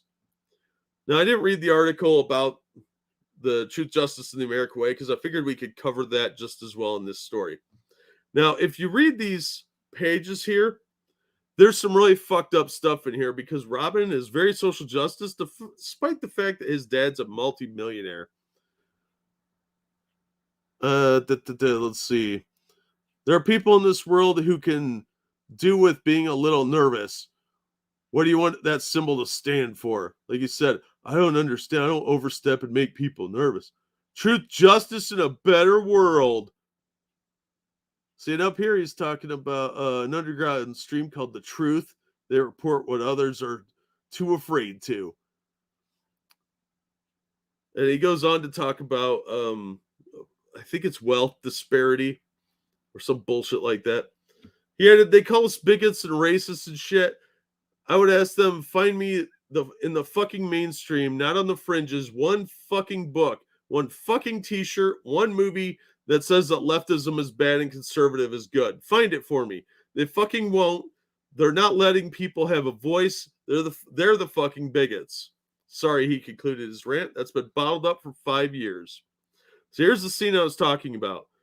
These illegal immigrants are getting arrested at a protest, and Superman melts the handcuffs off the guy. He says, son, there are cameras watching. I appreciate what you've done here today, and these people will be looked after, but you need to understand there's a process. To which he says, these people need help, not handcuffs. I'll just remove them, Captain. To which he says, no restraints. Now, so Superman is interfering with the due process of law and becoming a tyrant here. He is waltzing in and saying, you will do what I tell you or else. There's a thinly veiled threat here. And this is what Tom Taylor is writing in the Superman Son of Kal-El book. That's an issue 2. That is not Superman. Superman would not do that. He knows how there are systems for places and that sometimes justice is done in different ways. if you want to have simplistic stuff, have superheroes fighting supervillains in fistfights. Okay, that's what we want anyway, is action and adventure, not a bunch of your stupid social messaging, secular, socialist, communist chick tracks. Speaking to Eltaeb's appearance on his channel, Van Sciver recalled, Gabe just exploded on my live stream, had a lot to say, a lot of feelings, a lot of thoughts that he wasn't able to share because he was working for DC Comics. And that's the reality, he continued. You cannot come out and be a conservative and criticize the company that you work with in this way. You have to be completely supportive of the corporate agenda, whatever it is. You have to keep your negative or critical opinions to yourself, and it's so liberating to be able to not work for DC Comics and be able to say exactly what you think. And I think that's what Gabe's going through here. Look at this fucking shit art. Why does his face look like that? He looks like the bully from Christmas Story. And where's Superman's arm? Oh my god. Where's half of his arm? Oh, okay, it's just bent. Okay, I couldn't see it. I thought it was supposed to be going. That's terrible art. And this dude looks stupid. And why is he posing like that? Is he humping the air? What is that? So I think this guy's career is probably done. The fact they changed Superman's motto to truth, justice, and a better world, that's some communist sounding propaganda shit there. I think it's stupid, it's lazy, and it is very, very anti-American, which they have to bring Superman down to do that, because Superman is an American icon, and he's always been associated that way. And now, granted, truth, justice, in the American way, it wasn't propaganda at the time, but if you watch the old Adventures of Superman show where that line first came from, there is a lot of subtle propaganda, because some of the people on that show were known communists or suspected communists. So I think it's pretty disgusting that they're forcing people like this to make a decision about their lives. So hopefully you can do an indie book.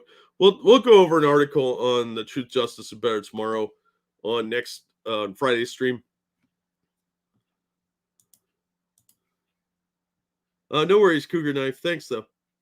Appreciate the effort. You want to say his character has nothing to do with what country he landed in, but put him in North Korea and you wouldn't get the same guy. That's what they're trying to say. That good people are just born that way. And that's just not true. If you're raised in an environment, you pick up the beliefs of that environment. Somebody raised in...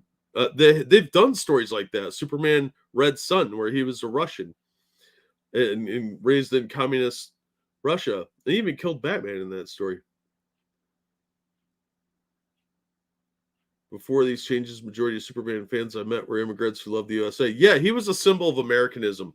He was the embodiment of all good things American, which is why they're having problems with like Captain America, why they're passing that nonsense around and making him lazy. It's just anti-Americanism. So Superman is a communist with a gay son. Sounds like his therapy is expensive. Probably.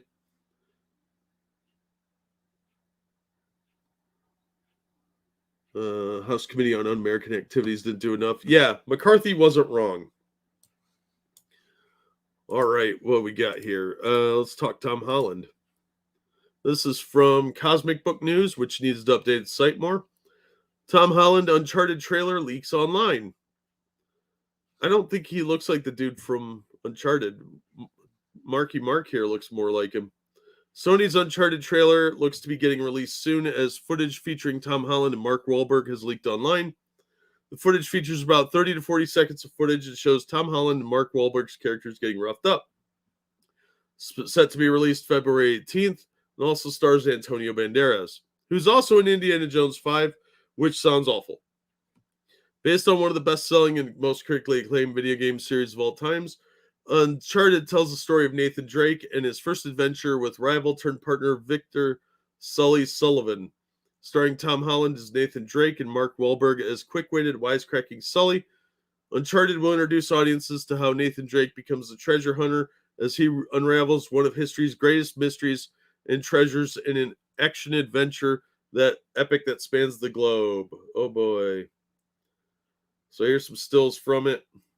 I think he's too young to play the part. You need somebody about 5 to 10 years older. because he just looks like a little kid. There is a link in here to the footage that leaked. I don't know if it's still active, but I'll drop it in chat. So if you guys want to go check it out or read the article. I have no interest in this movie at all. I think it's probably not going to be real good. And it sort of sounds like it's the exact same plot as National Treasure. Or at least a cheap knockoff thereof. They're going for Uncharted 3 when they went for younger Nathan. Oh, okay. There's an Indiana Jones past the Last Crusade. Yeah, no shit. I didn't mind the Kingdom Skull, or the Kingdom of the Crystal Skull. I didn't mind it. It wasn't as good of an Indiana Jones movie, but I didn't hate it. Somehow looks 30 and 15. Yeah, it depends on the angle you look at him at. Let's talk about Stargate.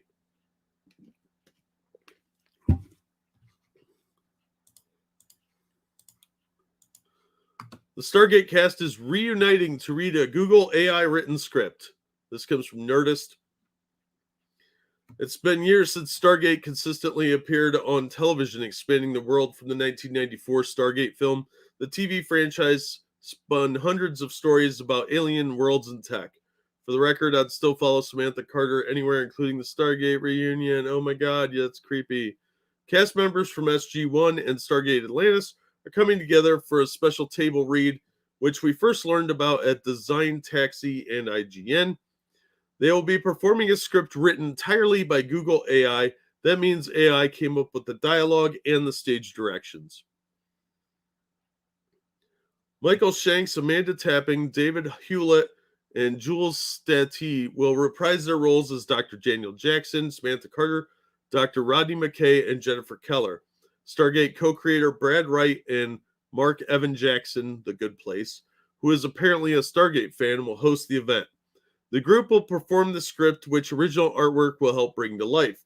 You can see some of the art in the trailer, and yes, that includes a glimpse of the actual Stargate. The above trailer also teases some of the silliness in store. It seems the cast slips back into their roles quite easily. Well, they did them for like 10 years. I haven't had Daniel Jackson and Samantha Carter in my life in over 10 years, and it warms my heart to see Shanks and Tapping joking together again. Plus, this table read means bringing together Sati and Shanks for the first time, as their Stargate characters never crossed paths. Fingers crossed at the beginning of more Stargate. A prequel web series from a few years ago, Stargate Origins, didn't really take off, because as I recall, it was weird and stupid. But if they could bring back some of the SG-1s, Atlantis, and Universe cast in a new project, would definitely tune in. This is set for November 6th. Get details on the table read at the Companion. I'll drop the link in case you're wondering. I thought this was funny because it's written by an AI. I'd say go for it. So it could be funny, could be retarded. And I mean that with a capital R, like you should capitalize it. I wonder if it takes someone involved in this has used Google Translate. That's probably what'll make it funny. I was fine with Crystal Skull until they was saying it. I'm not saying it was aliens, but it was aliens. But it was aliens.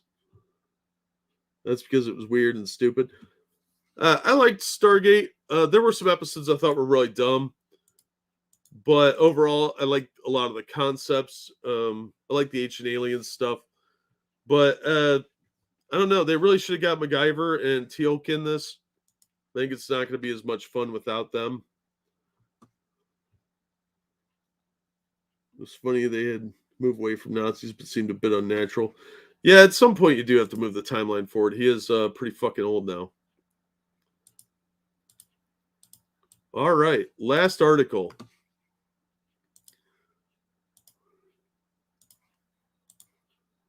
And this one comes from CBR. Eternals is just the start of gay superheroes in the MCU, promises Marvel boss. At the Eternals film premiere, Marvel Studios president Kevin Feige had some very exciting news for the LGBTQ plus Marvel fans. All 5 of them.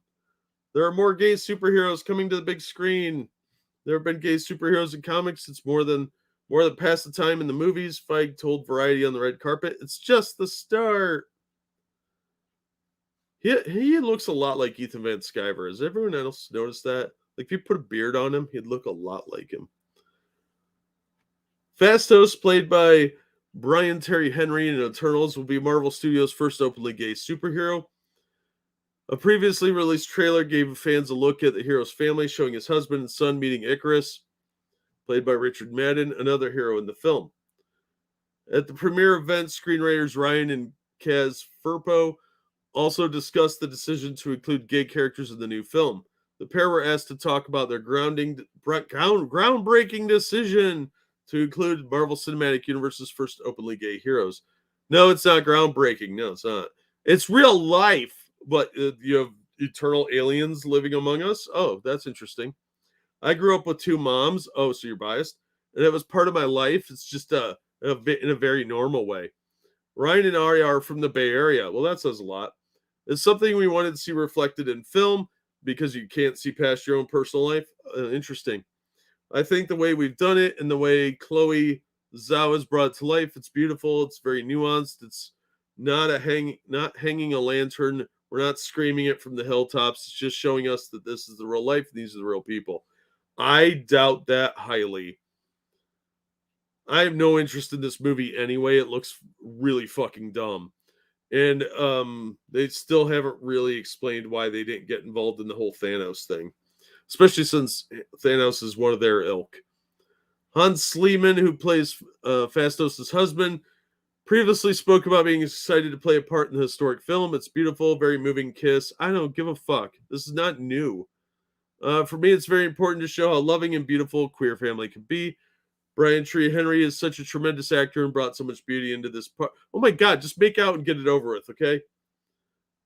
So the premiere, it was Gemma Chan who plays Cersei, celebrated the film's diversity. I don't care.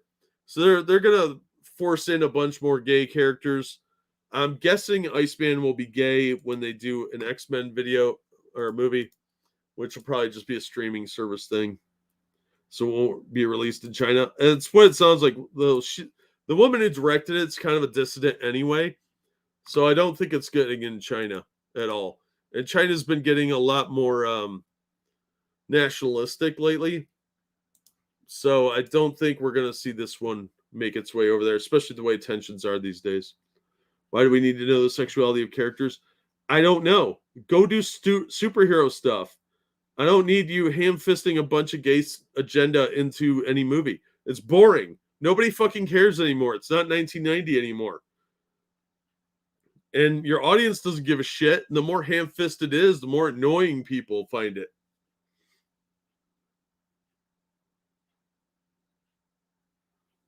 So I think that's a dumb move. The whole thing of relying on politics is lazy. So I don't know what the hell they're thinking. All right, I think we're going to wrap it up there. It's almost the 2-hour mark. Thank you, Tall Person, for the donation. That was really awesome of you. There's the link for my stream, or yeah, my Teespring store if you guys want to buy some merch. And I will drop a link to my latest video in the chat as well. So if you want to check those out, please do so. I had 2 videos come out today, the Saint Sinner compilation and issue 2 of Tarna. The link is in the video within the first 12 seconds for the first issue if you didn't see it. Why do they pander to China? The government just steals the lion's share. Because they're dumb. They think that little bit that the Chinese allow them to have is worth it. And it's really not. They've been losing money like crazy. And big companies like that are very slow to shift. So they're going to have to lose a lot more money before they realize how unpopular a lot of this SJW crap is, because it hasn't been doing well. These big blockbusters are failing and losing money. Black Widow lost a lot of money. Pushing narratives will put more butts in seats, which it won't. Yeah, they think more people agree with them than actually do. That's really pathetic. But I'm going to wrap it up there. My voice is starting to hurt, and I have to pee. So thank you all for coming. Hopefully we will see you on the Friday show. And as always, thank you so much for coming out and supporting the show. It is greatly appreciated. You guys are awesome. But like, share, subscribe, hit the bell, all that nonsense. And hopefully we'll see you on the next one. Have a great night, everybody.